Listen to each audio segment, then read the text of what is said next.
Mais uma vez ele renovou a máxima histórica, chegou no maior patamar da sua história, um investimento que é muito pouco difundido entre os investidores, pessoas físicas, tanto no Brasil quanto no exterior, mas principalmente no Brasil.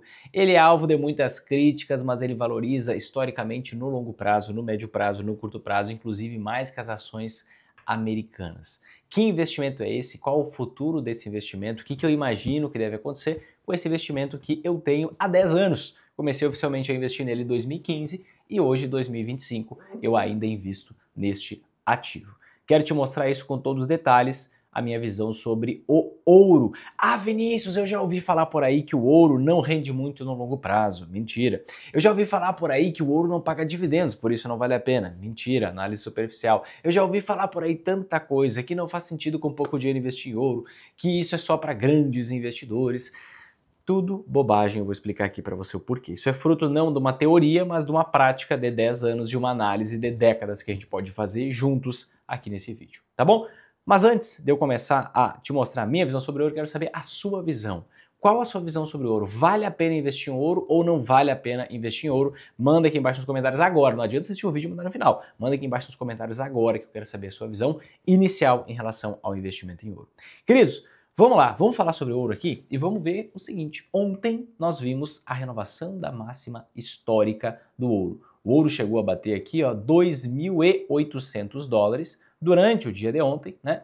É 2.818 ou 15 e voltou e fechou aqui a 2.798 dólares a onça Troy, tá? Que é a unidade de medida do ouro. E a gente vê historicamente aqui que o ouro iniciou um novo ciclo de alta, né?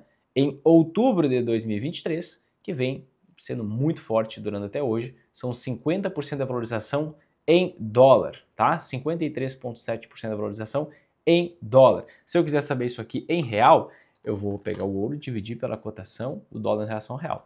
Então, a gente tem aqui uma valorização desde lá de outubro de 2023 em real de 73,3%.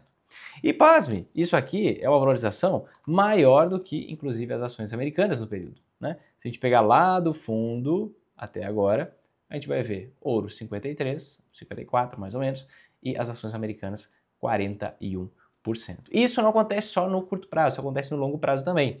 O ouro, você pode ver aqui, vamos colocar em toda a história, até 1971 ele servia como lastro do dólar, tá? E o dólar era o lastro de todas as outras moedas, isso diante do acordo de Bretton Woods, feito em 1944. A partir de 1971, a gente teve a permissão do ouro para oscilar livremente. Antes nós tivemos oscilações, né? Para resolver ali a crise de 29 nos Estados Unidos e no mundo, né? Isso impactou o mundo inteiro. O ouro ele foi desvalorizado, né? Então, o ouro valia ali mais ou menos 20 dólares a onça e ele foi desvalorizado para 35 dólares a onça, né? Uma medida para o governo americano conseguir ter mais dinheiro, criar mais dinheiro de forma artificial e resolver a crise. Algo que é muito usado hoje, né? Impressão de moeda. Antes não tinha como fazer porque tinha lastro, então tinha que usar medidas alternativas. Aqui teve mais algumas intervenções no fim da década de 60. Em 1971, dia 15 de agosto de 1971, a gente viu o ouro começando a oscilar livremente. Então quando você pega e monta o gráfico aqui ó, e coloca o gráfico iniciando em agosto de 1971, vamos fazer isso, ó, 2 de agosto de 71 até hoje, e aí você inclui as ações americanas neste gráfico e você confere 2 de agosto de 71, 2 de agosto de 1971. Você vai ver aqui a evolução dos preços.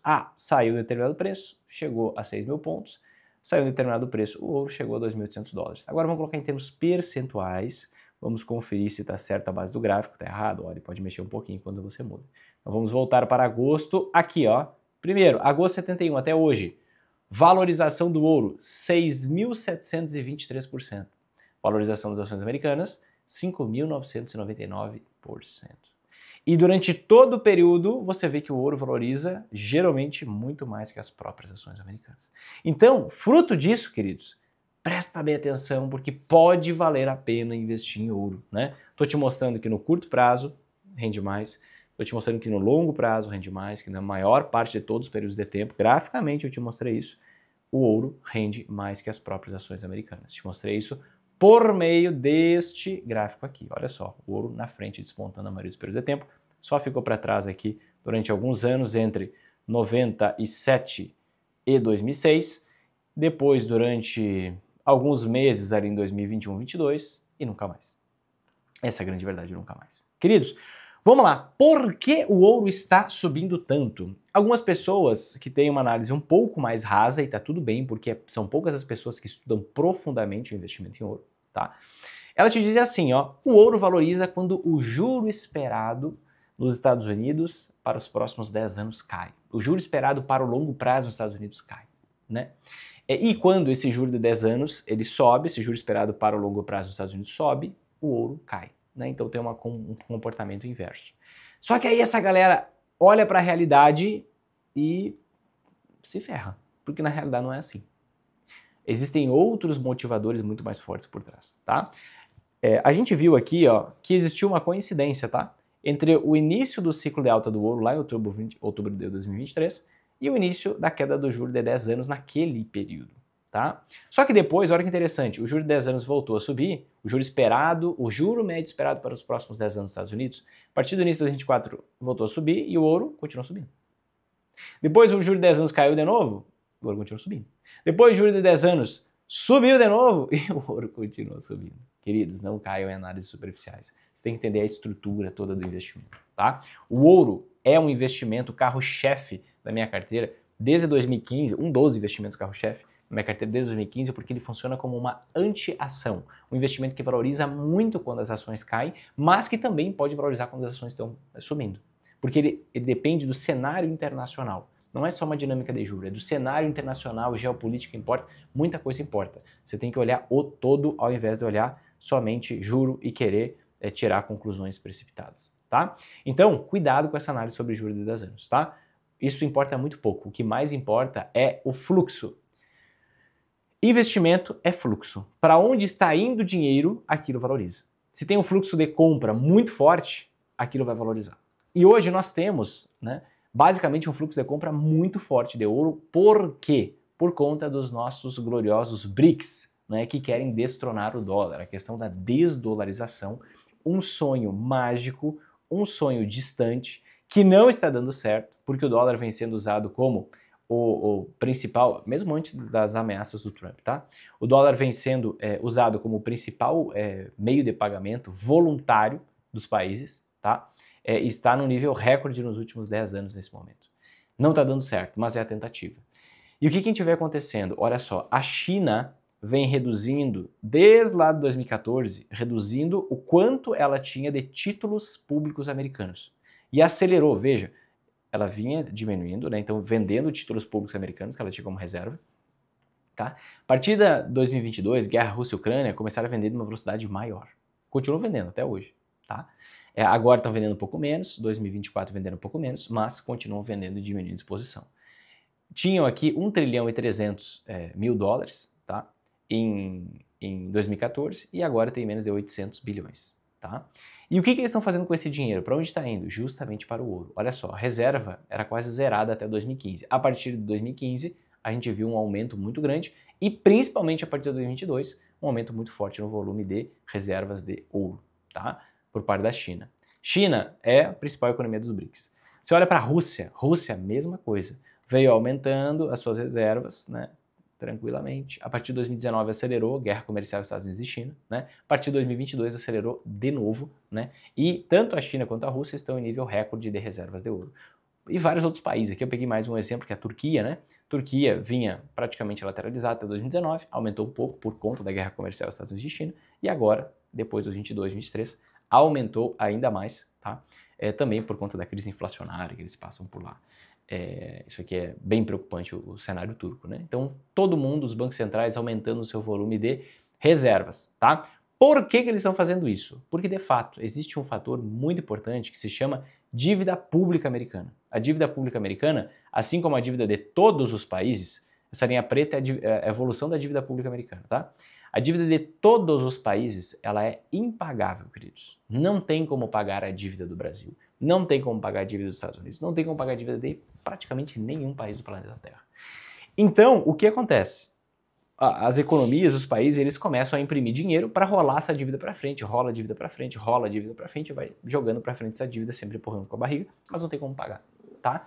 E o ouro, ele foi o lastro para todas as moedas, historicamente. Até 1971, o ouro era o grande lastro do sistema financeiro internacional, de todo o sistema monetário. Só que a partir de 71, o ex-presidente Richard Nixon, ele tirou o lastro do dólar no ouro e, por consequência, nenhuma moeda mais tem lastro, né? Só que hoje querem destronar o dólar.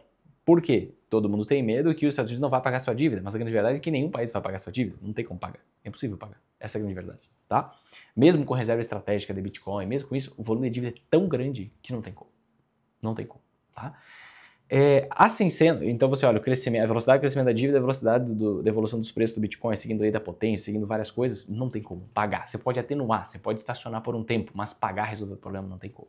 Então, querem destronar o dólar, né? Por questão geopolítica, querem tirar a supremacia do dólar, querem formar uma nova ordem mundial, né? Rússia, China e os seus aliados, inclusive, infelizmente, estamos dentro desse grupo. E aí, qual a outra moeda que vai ser usada? O grande problema é que ali nos BRICS ninguém confia em ninguém. Então ninguém quer saber do yuan, ninguém quer saber do rublo, ninguém quer saber... Não, por enquanto, o que vão fazer? Vamos comprar ouro. Vamos tentar criar uma nova moeda para os BRICS, para que seja uma alternativa ao dólar, pelo menos uma moeda regional. Aí começa assim, depois vai escalando, né? Então, ninguém confia em ninguém. Logo, não há alternativa para o dólar. Se não há alternativa para o dólar, você corre para onde? Para o ouro, né? Um pouco, talvez, para o ouro digital, o Bitcoin, né? Os países montando aí reserva estratégica. Mas o nível de risco do ouro é muito inferior ao nível de risco do próprio Bitcoin. E olha que eu investi em Bitcoin desde 2017, então não comecei ontem também. Então o que acontece? Essa dívida crescente dos Estados Unidos gera essa narrativa de precisamos desdolarizar, diversificar reservas. Países estão comprando muito ouro e devem continuar comprando à medida que eles tentarem fazer essa desdolarização dar certo, tá? Só que o Trump já ameaçou, importaria fazer 100% se os países dos BRICS tentarem substituir o dólar, se eles criarem uma nova moeda e não usarem o dólar, tá? Se eu acho certo ou acho errado essa atitude, nesse momento aqui não importa, tá? Eu posso antecipar para vocês que eu acho errado, né? Mas o Trump é nacionalista, extremista nesse sentido, né? Supremacia americana, precisamos continuar, né? E eu acho uma ação errada, né? Disso daqui. Entretanto, para um fim que seria benéfico, né? Porque deixar o mundo nas mãos de China e Rússia é muito mais complicado, né? Então é uma questão complexa. O que importa para nós agora é a gente entender a realidade, né? A realidade ele vai impor tarifas se criar uma nova moeda. Então será que os BRICS vão frear? Acho que não. Acho que eles vão continuar diversificando, ameaçando os Estados Unidos, fazendo venda de títulos americanos, né? Então é uma forma de ameaçar financeiramente os Estados Unidos, mas vão continuar comprando ouro. Por quê? Ninguém aqui confia no outro para comprar a moeda do outro, né? Uma grande arma da China para as tarifas que os Estados Unidos impõem é desvalorizar a própria moeda, desvalorizar o yuan. Então como é que você vai comprar uma moeda que vai desvalorizar? Você sabe que é uma arma política. A Rússia não é retardada, a Rússia não é louca, ela não vai comprar yuan em demasia, né? Assim como a China também não vai querer comprar o rublo, porque a Rússia está em conflito armado. Então todo conflito armado ele é inflacionário. Inflação gera perda do poder de compra da moeda. Então aqui não tem nenhum maluco. Eles vão comprar ouro, né? E com isso, esse fluxo de compra muito forte, o preço acaba subindo. O que é o ponto mais relevante e importante? É você olhar este gráfico aqui. Este gráfico aqui, ele é o 80-20 da coisa, tá? Você percebe claramente, quando a gente olha aqui para a dívida pública, né? A gente tem dados aqui desde a década de 60. E você percebe, olha só a linha preta agora, tá? Você percebe que a dívida pública era crescia numa velocidade bem baixinha, até a década de 80. Década de 80 a coisa começou a acelerar. Você vê esse gráfico inclinando. Anos 2000, o negócio, a inclinação aumentou. 2008, aumentou. Depois de 2008 aqui, 2013, deu uma queda, não uma queda, né? Mas deu uma desacelerada na velocidade de crescimento. E aqui em 2019, meu amigo, 2020, o negócio disparou enlouquecedoramente, tá? E hoje a grande verdade é que a dívida pública americana cresce muito rápido. A cada mais ou menos 3, 4 meses é 1 trilhão a mais de dívida por conta do pagamento de juros, tá? Só que se você olha para esse gráfico aqui desde 1971, quando o ouro começou a oscilar livremente, tá? Até hoje, você percebe um padrão. Um padrão de que a cotação do ouro, o preço do ouro, segue a dívida pública americana. Por que isso acontece? Lembra que eu comentei para você que o ouro era o grande lastro das moedas, do sistema monetário internacional? Por quê? Ele era o lastro do dólar e o dólar era o lastro de todas as outras moedas. Então, em algum momento, a gente vai precisar voltar a ter algum lastro. Em algum momento vai acabar a confiança nas moedas sem nenhum tipo de lastro. Toda moeda hoje é baseada em confiança e nós vamos precisar eleger um outro lastro. Talvez seja nessa geração, talvez seja daqui 2, 3, 10, não sei. Mas em algum momento isso vai ter que acontecer. Qual é o maior candidato a ser? Qual é o maior candidato a ser o lastro? Aquele que foi o lastro por 5.000 anos.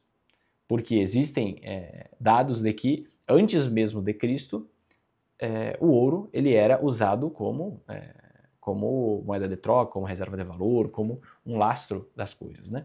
Então, o que o mundo faz? Momentos de crescimento muito veloz da dívida, compra muito ouro. A dívida está crescendo um pouco mais, uma velocidade um pouco mais devagar. Olha só, aqui cresceu forte, 2008, 2009, 2010, 2011, 2012. Opa, aqui diminuiu um pouquinho a velocidade de crescimento, o ouro dá uma corrigida. Lateraliza, dá uma oportunidade. Ó, teve um pump, cresceu pra caramba a dívida, deu uma valorização extrema do ouro. Depois, ó, cresceu um pouquinho mais devagar, o ouro dá uma corrigida. Deu mais um pump e assim vai indo. É por meio desses pumps que a gente vai vendo a cotação. Só aqui, nas primeiras décadas, o ouro valorizou na frente, né, muito tempo, depois deu uma lateralizada boa, e assim que voltou a aumentar a velocidade do crescimento, ó, aqui a gente teve um aumento, aqui uma redução. Voltou a aumentar a velocidade, voltou o ouro a valorizar. Então, queridos, enquanto a dívida pública americana estiver crescendo neste ritmo, o que vai acontecer? O ouro deve continuar valorizando enlouquecedoramente. O ouro deve continuar, aqui está em 2.800 dólares, 3.000 dólares, 3.500 dólares e assim por diante. Por quê? O ouro segue a dívida pública americana. Tá? Todo cenário de tensão geopolítica também é um gatilho para a valorização do ouro. Então, pode ter uma guerra. Tá tendo uma guerra comercial, guerra tarifária. É ouro para cima. Como é que eu comprovo isso para você? Nós não tínhamos guerra propriamente dito em 2019. Só que em 2019, olha só, pela incerteza do que aconteceria com a guerra comercial, quais moedas vão valorizar, desvalorizar, vai continuar a preferência por dólar, não vai? Ó, a partir de setembro de 2018, né, a gente tinha a guerra comercial de 2018 e 2019, a partir de setembro de 2018, uma grande alta aqui, ó, que chegou até o fim de 2020, voltou um pouquinho, quando fechou tudo, lockdown, mais uma grande alta. Né? Então, a visão do ouro, queridos, ela é estrutural. A questão da alta do ouro é estrutural, não é uma questão temporária, não é uma questão transitória. É basicamente o seguinte: enquanto a dívida pública americana e mundial crescer, o ouro deve continuar valorizando. Por quê? Vai ter busca por ouro para diversificação de reservas, porque vai aumentar o medo dos países não conseguirem pagar sua conta. E eu já antecipei para você, não tem como pagar a conta, praticamente nenhum país. Né? E com isso, uma diversificação de reservas, o que hoje os países têm 60% das suas reservas internacionais em dólar. Né? Você vai pegar ali mais uns 20% euro, o restante está dividido nas demais moedas. Então você vai ver, Europa está, nossa, uma situação terrível. Então você vai ver gente vendendo um pouco de dólar, vendendo um pouco de euro, comprando ouro, para diversificação de reservas. O dólar não vai acabar, o dólar não vai deixar de ser a moeda mundial tão cedo. Né? Pelo contrário, tudo é precificado em dólar. Inclusive o mercado cripto, não sei se você já observou, o mercado mais pujante, que mais valoriza. Você tem a grande força do mercado cripto é o quê? É o próprio dólar, porque tudo é atrelado ao dólar. Né? Você pega lá as stablecoins, né? Que são detentoras, um dos maiores detentores de títulos públicos americanos. Aquilo é cotado em dólar. O Bitcoin é precificado em dólar. Né? Então, pode ser que no futuro, daqui a algumas décadas, a coisa mude. Mas por hora, nos próximos anos, não tem nenhuma visão de desdolarização no sentido de o dólar perder força. Né? Continua valendo muito a pena investir em dólar. A questão é que ouro vai ganhar mais força e o dólar vai perder um pouquinho de representatividade. O que não quer dizer que o dólar vai ganhar em relação ao real, porque o real vai perder muito mais representatividade. Você entende? Então, dólar deve subir em relação ao real, ouro deve subir em relação ao dólar. Você percebe? Então, você tem que acompanhar a dívida pública americana. Dívida pública global. Enquanto ela subir, o ouro deve continuar valorizando por meio de ciclos. De um grande boom, uma correção, grande boom, uma correção e assim por diante. Por isso eu invisto há 10 anos em ouro, né? E continuarei investindo uma dose relevante do meu patrimônio, como eu venho fazendo nos últimos 10 anos, e vendendo muito certo. Né? Se a gente olhar em termos de valorização, a gente pode olhar em dólar, né? Ou em real, como você preferir. Vamos só ter esse último olhar. Ó, eu comecei em 2015, foi ali no fim porque eu tinha medo da crise da China. Então, a gente pode ver que em dólar, né, a gente saiu ali de $1.000 praticamente para quase $3.000, né? Se eu for olhar o ouro em reais, a gente vai chegar numa valorização bem mais expressiva, tá? Bem mais expressiva aqui de 450% nesse período, tá? Opa, menos, desculpa, foi 2015, ali eu peguei 2014. 288% nesse período, ao invés de 163%. É algo que não é de se jogar fora, né? Principalmente com uma proteção. E passando por ciclos, né? Aqui teve um ciclo de lateralização forte, aqui teve outro ciclo de lateralização forte, e nesses ciclos eu aproveitava para aportar mais, e nesses essas grandes altas aqui eu aproveitava para vender um pouco, né? Porque é normal ter esse tipo de correção no meio do caminho. Tá bom, meus queridos? Basicamente é isso. Estamos numa fase quente, inclusive que a valorização do ouro já está sendo mais forte e deve continuar bastante forte à medida que Trump e BRICS fiquem brigando nessa guerra tarifária, uma nova guerra comercial que está surgindo por aí. Tá bom? É isso. Deus abençoe você e sua família. Vamos para cima que é só o começo. Quero te ver lucrando nas altas e nas quedas da bolsa, sem medo desse cenário incerto que está por aí, porque na verdade tem como você lucrar nas altas e nas quedas. É só você saber investir em ações e anti-ações no Brasil e no exterior. Isso é o que eu busco mostrar para você com o passar do tempo por aqui. Se esse vídeo fez sentido para você, toque aqui embaixo em gostei, compartilhe com seus amigos, te inscreve no canal, ativa o sininho e faça todo esse processo. Te vejo no próximo vídeo. Um forte abraço e até!